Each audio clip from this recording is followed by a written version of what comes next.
As of 2011, Andrew Lloyd Webber's Phantom of the Opera had been running in London for 25 long years. Not just been around for that time, but has been performed continually at Her Majesty's Theatre since its opening in 1986 to this very day. It's at a point where it will rock the theatre world if the show were to ever close. Being such a momentous occasion for one of the most popular shows in musical history, it was a no-brainer that the anniversary had to be something more than an in-concert production like many other shows have opted for. So, it was decided that Phantom was going to be performed and filmed at London's Royal Albert Hall to celebrate. Being a concert hall rather than an actual theatre proved difficult as the hall lacked wings for the performers' exits and entrances. Though, I have to say they did a marvelous job given the restrictions they had to work with. It doesn't look like they even had mannequins to fill the stage during the masquerade number as most productions do. They really went all out for this anniversary, and it shows. One small peeve of mine is that the chandelier does not fall over the audience. While I know it's another restriction of the venue, a sparking chandelier is not nearly as cool as one crashing onto the stage. But, again, it's a minor complaint to an otherwise wonderful show. Even though the film is the same story and score as the stage production, there are still many distinctions between the two. For one, the opening auction is the only scene set with Elderall. While it provides a lead-in device for the overture, it's still rather out of place from the rest of the show, never being touched on again or anything of note coming from it. Raw looks unimpressed and can't be bothered until the monkey comes up.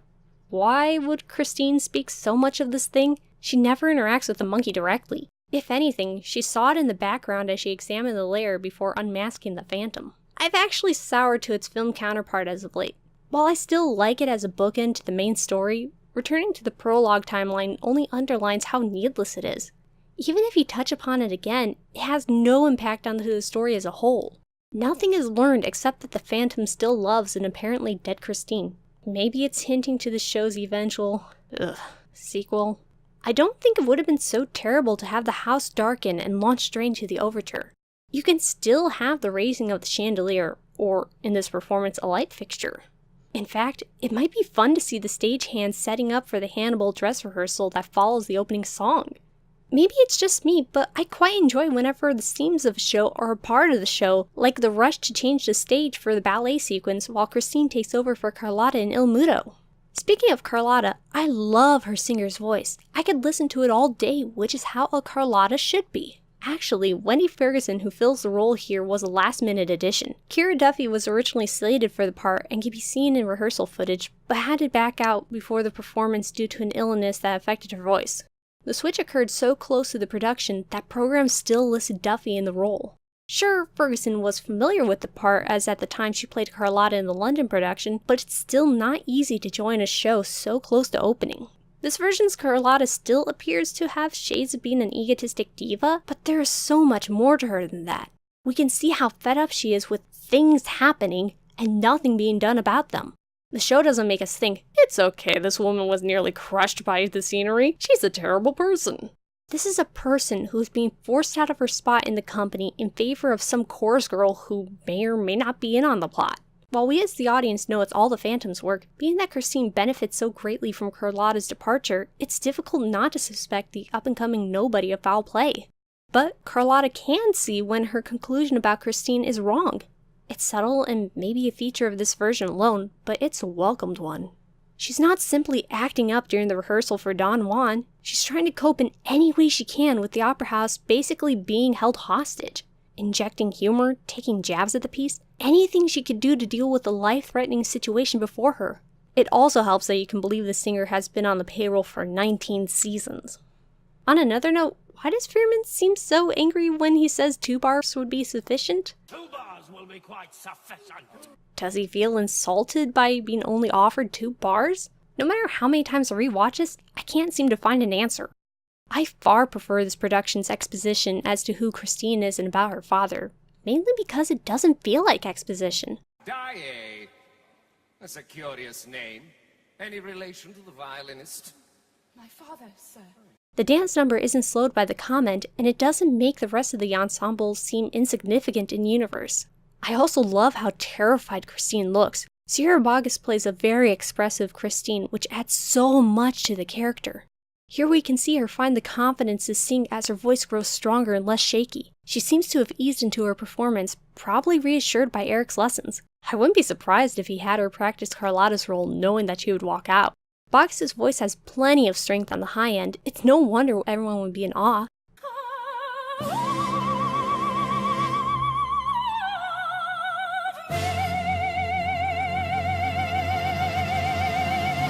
Now this is a voice suited for a prima donna.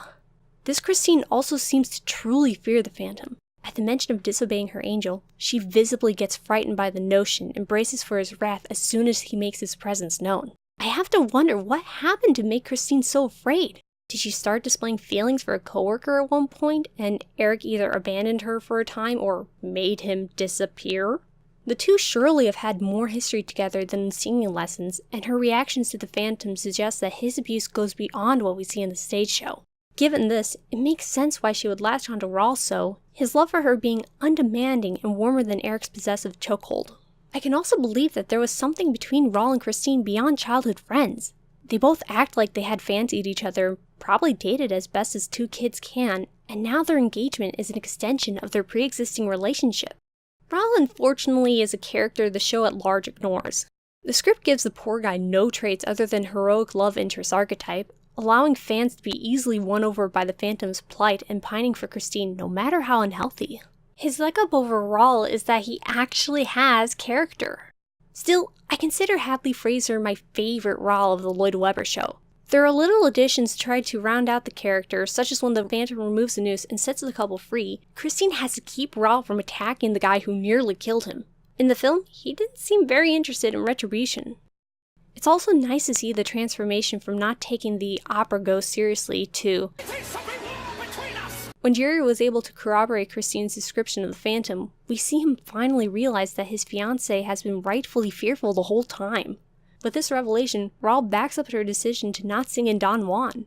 The only reason he relents on this position was because he determined the only way to capture Eric would necessitate Christine performing. Still, I don't understand why it took him so long to realize the gravity of the situation, but at least we get to see what initiated the change in perspective. I love everything about the Phantom's entrance. The lighting on him in the mirror is so enticing and frightening at the same time, giving Eric an air of mystery. He feels truly not of this world, maybe even an angel of music. I also love how his cape covers Christine. It reminds me of the silly way Steve Harley did the same thing in the promotional music video with Sarah Brightman, though it's much more dramatic here. The Phantom's outfit looks like something an angel of music would wear. Everything is so finely stylized, separating him aesthetically from a generic wealthy man. It also helps that the mask not only covers more of his face, but the mask itself looks like a symbolic costume choice rather than a necessary accessory. Speaking of costumes, unlike his film counterpart, this Phantom knows how to put together a Red Death getup. Now this is terrifying. A talking skull clothed in red? This is the face of nightmares.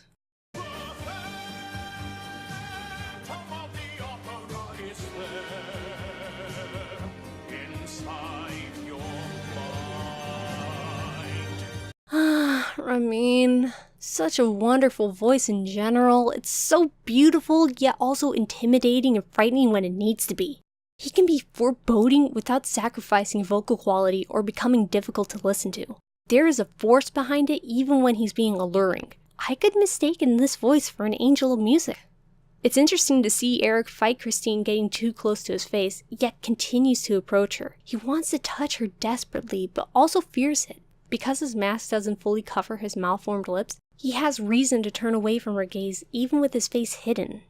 I do have to wonder why Christine passes out at the end of the song though. There isn't a creepy doll in sight, and all the Phantom does is take her arm. Is Ramin's voice that overwhelming? Does the Phantom have that much presence? It's beautifully tragic how playfully Christine unmasks the Phantom. She still thinks the angel is her father, or at least connected to him, and probably believes that his will be the face revealed.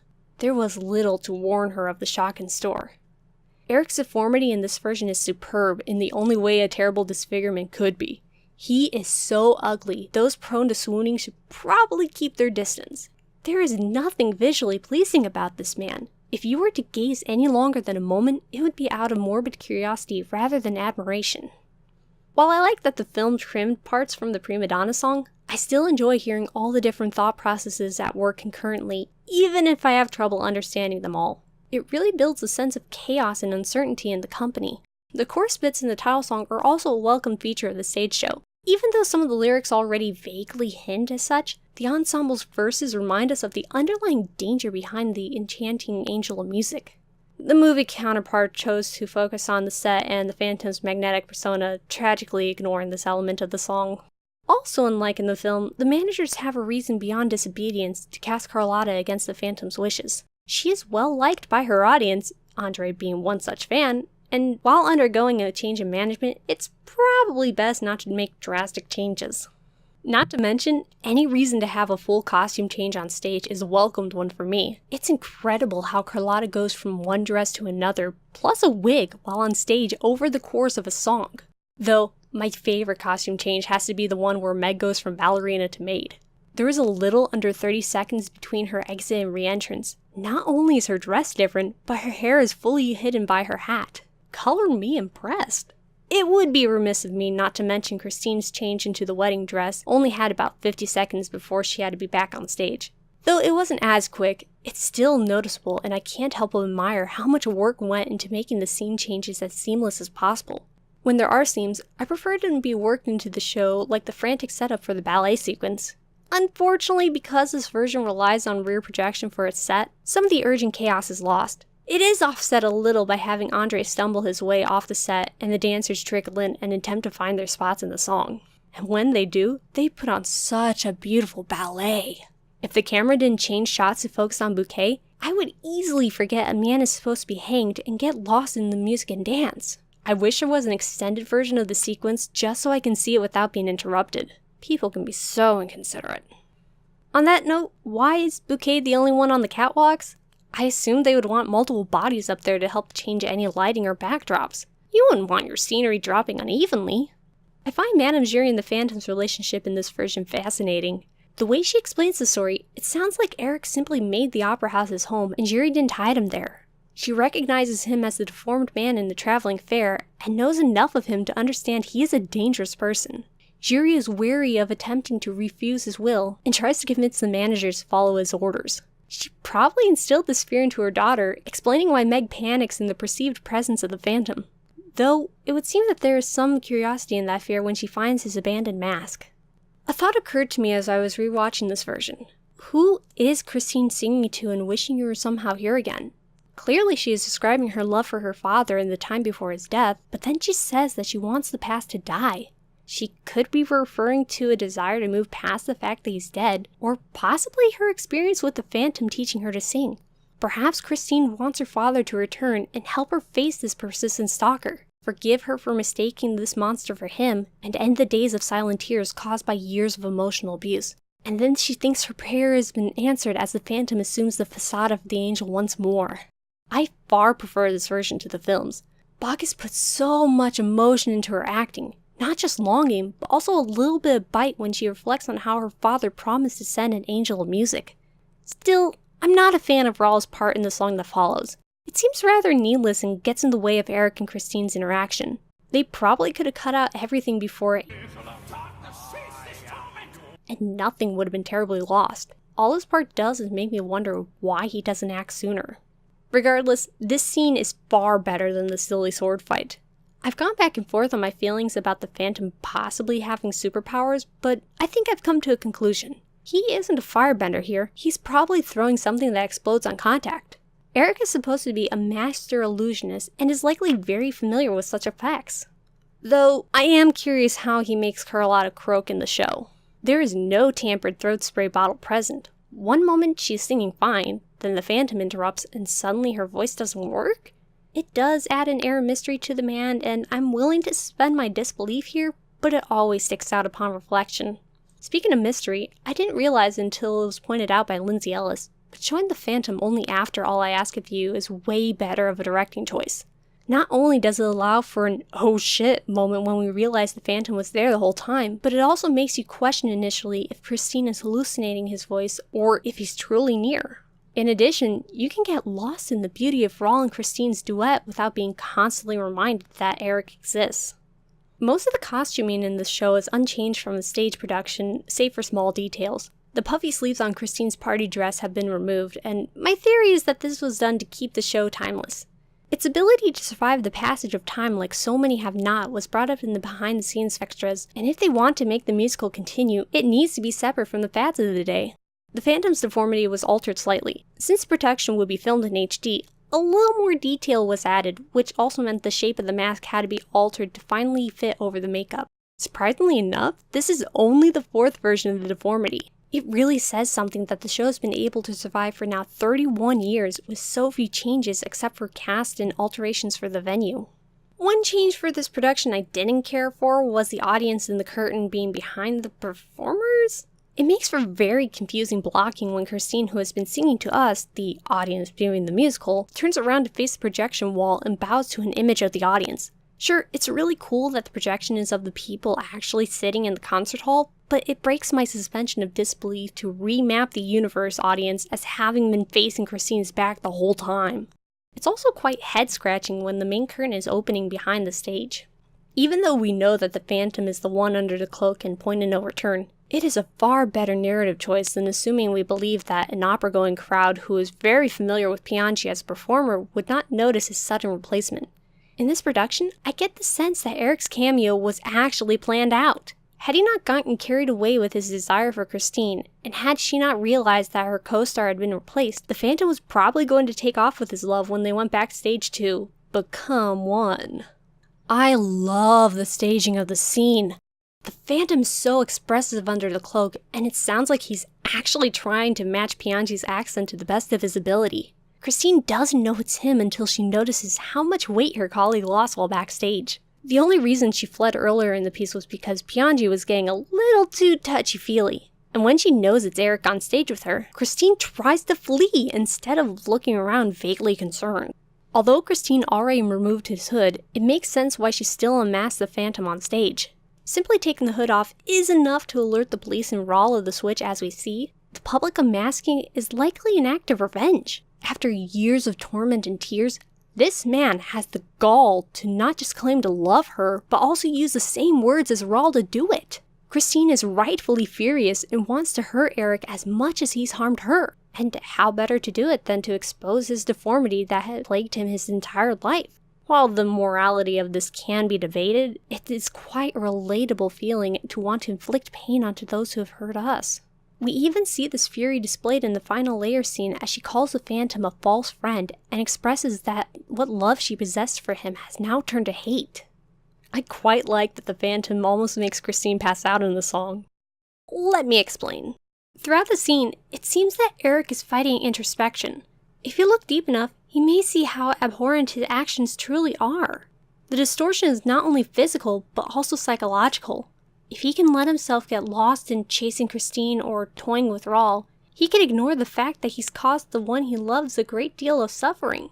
Accidentally choking Christine reflects this very well, as Eric seems disgusted by what he almost did, but then appears to shift blame onto his rival. This wouldn't happen if Rawl wasn't here. Let's fix that.